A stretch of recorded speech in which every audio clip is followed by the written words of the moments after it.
everybody, welcome back. Episode 3, C3 mods and upgrades. Today we're going to be doing brake system and wheels and tires. So my car was an original non-power car. So what I ended up doing is I got a power brake booster from late C3 series. I believe this is off of an 81 Corvette. I got it through O'Reilly's Auto Parts. It's an AC Delco part. Okay, so on the power brake booster, the brake valve here is a little different than the one that came with it. The one that came with it had a smaller diameter nipple for the hose. I was trying to make the engine compartment as clean as possible. This is a factory power brake booster line off of a C5 Corvette. It has a kick out here to tuck into the engine around the oil pressure switch, comes around the valve cover, and does a 90 up here.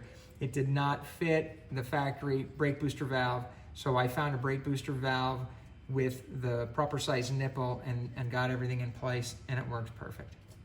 And the master cylinder here looks exactly like a factory master cylinder, and it is exactly like a factory master cylinder in all respects, other than that it's an aluminum master cylinder. I got it from Willwood. I got my brake components from Willwood. And originally my plan was to go with an updated modern brake booster that's made of plastic with the clear fluid cups that you could see, but the problem is hood clearance. I can show you over here on the side of the hood. There's a cutout there for a reason, and that's because the master cylinder is so high that if you incorporated anything higher than what the stock master cylinder was, you're going to have hood clearance problems. This is what I'm talking about in the hood. The reason that this is cut out an angle is because you have your brake booster right here. So a lot of people go with the hydro boost that ties in with the power steering unit and gives them that hydraulic pressure instead of the vacuum. But my issue that I was having, and I knew it ahead of time, was my air intake, and I knew my filter assembly had to be somewhere over here. So the hydro boost would be too far out and it would be in the way. So all the brake lines I got from Classic Tube. They're all stainless, they're mild stainless, they're bendable. They do ship it to you with the long frame piece bent 180 degrees. So that's how they get it in the box. Just to let you know that up front, so that when you get your box and you pull it out, that you're not freaking out that it's bent in half. It's mild enough. They have tape on areas that tell you where to bend, and it's pretty simple and straightforward to get it in there. So the early Corvettes, a proportioning valve was a small proportioning valve, and it didn't mount exactly where I wanted it to for some clearance problems. So I went to a later C3 proportioning valve, and we'll get the car up in the air right now and I'll show you that. Okay, this is the proportioning valve that the later model C3s came with. The 68, 69 proportioning valves were a lot smaller, and it was kind of in the way because it was moved up more. These are all the lines from Classic Industries. They come with the anti-chafing stainless steel spring things that are on the outside, and all of them are actually labeled and marked. I still have a tag for the master cylinder line on there. I never took off, but there it is right there, and it moves all the way to the front. It gives you all your lines. Okay, here's your front line crossover from driver's side to passenger side. Again, the line's preformed. They have these bends right here for these kickouts in the front lower frame rail. It goes around them and goes right back up to where it needs to be over into the brake area. Okay, so again, I mentioned I use Willwood for my brakes. If these look familiar, it's because they're Willwood's version of a factory Corvette brake. The original brakes that the Corvettes came out with, when they went four-wheel disc in 65, and from 65 to 82 was the same brake caliper. It's a great design once the aftermarket companies started upgrading them. Vet Brakes and Products, who I mentioned earlier, they got their start, as the name implies, with brakes. They would take the factory brake calipers, take them apart, put stainless steel sleeves in them with O-ring pistons. The cast iron Corvette brake cylinders had a tendency to leak, especially as time wore on. Rated a little bit. These are all aluminum. They're again stainless steel sleeved and O-ringed. But what I was trying to do was not reinvent the wheel. The brake systems were good. I didn't need race brakes. Again, it's not a race car. I beat on it a lot, but it's not a race car. I wanted to upgrade the brakes and have have some bling, if you will, to go with that as well. So I got the aluminum version from Willwood, and they bolt directly where the factory brakes do. So I'm not trying to create mounts. I'm not trying to modify. I'm not trying to figure out where the caliper needs to go. They fit. Again, I upgraded the calipers. The calipers are from R1 Concepts Brake Company. They're zinc and silver coated. You can see the wear pattern on the sides, but we'll show you the hub later on, you can see that the hub is not rusted. You can get them in black, you can get them in gold, and you can get them in silver. So I got the drilled and slotted rotors from R1, and they are factory C3 size. They fit. The calipers are designed to fit with the rotors. Everything bolts in place. The wheels aren't that huge that I have that additional rotating mass that I need monster brakes. I don't. These work fine. These purposeful brakes, and it will stop in a hurry. I want to talk about my wheels right now.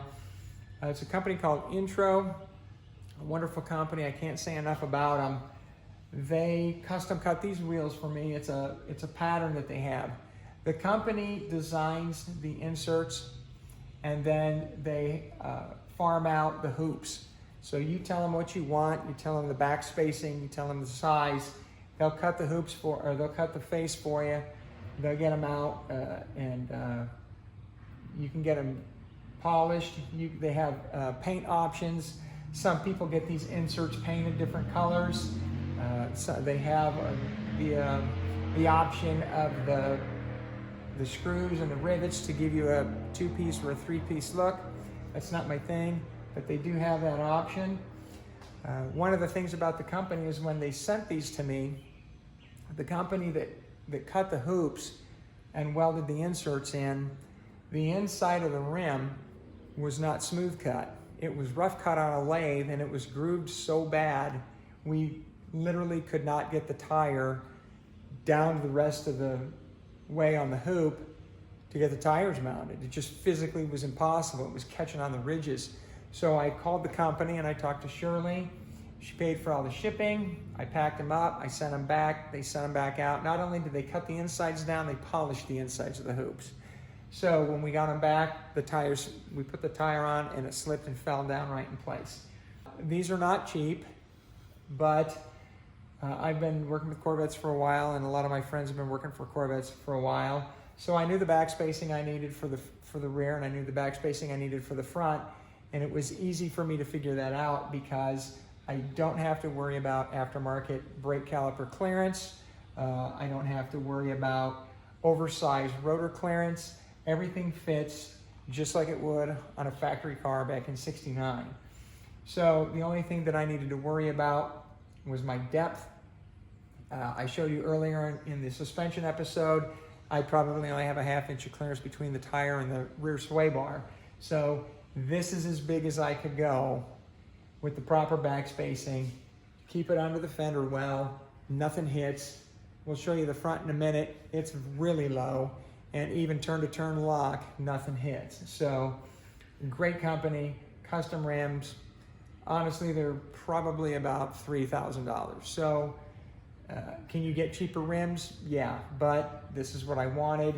And I've had friends of mine that have also used the company, and they spoke very highly of them. So it kept me from trying to figure out whether the rims were going to work or not. I knew they were going to work when I ordered them, and they asked me enough questions, and they're not just going to sell you something without knowing that it's going to work. So Intro, I believe they're out of California. Talk to Shirley. So the rear tire size that I'm running right now are two 65/40 18s, if you go to a 275 on a 9-inch rim, you will rub something. Something will hit. You have to remember that whatever rim size you pick, you have to add an additional inch after the tire's mounted. So 265 is about as wide as you can go with an offset trailing arm, and if you're running a rear sway bar. So I said earlier on the suspension episode, if you have a dual mount rear spring or some type of other custom rear suspension that does not need a rear sway bar, you can run a little bit wider tire, probably a 275, maybe up to a 285. Okay, I want to show you the front wheel. You can see that the front is considerably lower than the rear. One of the reasons is that, mainly my gas tank's in the back, and as it gets empty, the rear starts to raise. The rims on the front are 17 by 8s. The rims on the rear are 18 by 9s. So these are 245, 45, 17s. When my car was running 15 years ago, I had Chevrolet 15 by 8 rallies on it, and I was running 255s on all 4 corners. And the problem was that as I turned lock to lock, the inside of that 255 tire would rub on that frame. And I wanted to eliminate that problem so I could keep the 8-inch rim. I went to the 245s and I solved that problem. So I wanted to show you also on the Willwood brake, you got these little bleeders right here. This is what you crack. You don't crack this, you crack this to bleed, and you have one on all 4 corners because you can put the brakes, obviously the front one can be flipped and put on the other side of the front, but you have bleeders on all 4 corners, and when you bleed them, you need to make sure you bleed the inside one as well as the outside one on top. Okay, here's the bleeder valve that I'm talking about, this little one right here. I got a Mighty Vac hand vacuum pump, and I put the Mighty Vac on there, and I pulled vacuum, and I bled all 4 brakes on this car by myself. And when I finished up, I thought for sure I'd have to have my wife come out here and help me pump the brakes, but when I got done, it was finished. I tightened everything up, and the brakes were good to go, rock solid. Okay. All right, well, that's going to do it for today's episode on wheels and brakes. Join us next week. We'll get into exhaust and fuel. See ya.